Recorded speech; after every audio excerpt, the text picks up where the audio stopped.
என் பேர் சுசிலா முருகேசன். எனக்கு வயசு 85 ஆகுது. எனக்கு லெஃப்ட் சைடில் வேறு ஹாஸ்பிட்டலில் கண் ஆப்ரேஷன் பண்ணோம். இப்போ ரைட் சைடில் ரித்திகா ஹாஸ்பிட்டலில் பண்ணோம். அது எங்கள் தாஜம்மாவுடைய பேரன் ஒய்ஃபு, எங்கள் ரொம்ப க்ளோஸ் ஃப்ரெண்டு. நான் அவங்க ஹாஸ்பிட்டலுக்கு போனேன். அவங்க நல்லா எல்லோரும் ஸ்டாஃப்ஸ்லேருந்து எல்லாருமே கைண்டாக இது பண்ணாங்க. எனக்கு நடக்க முடியல. வீல் சேரை கொண்டு வந்து என்னை இது பண்ண முடியாது. என்னை ஒரு பொண்ணு கூட்டிகிட்டே போய் எல்லா இடத்துலையும் நல்லா சர்வீஸ் பண்ணாங்க.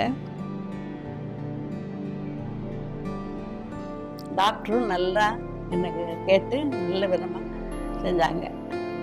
ஆப்ரேஷன் செய்கிறப்போ ஒரு தடங்களும் இல்லாமல் ரொம்ப லாகமாக ரொம்ப நல்ல விதமாக செஞ்சாங்க.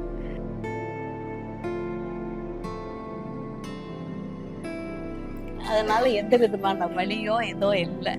ஆப்ரேஷன் பண்ணுற மாதிரியே தெரியல. ரொம்ப சாஃப்டாக பண்ணுறாங்க. நல்லா சிரித்த முகத்தோட நல்லா கைண்டாக பேசுனாங்க. ரொம்ப திருப்தியாக இருந்தது எனக்கு.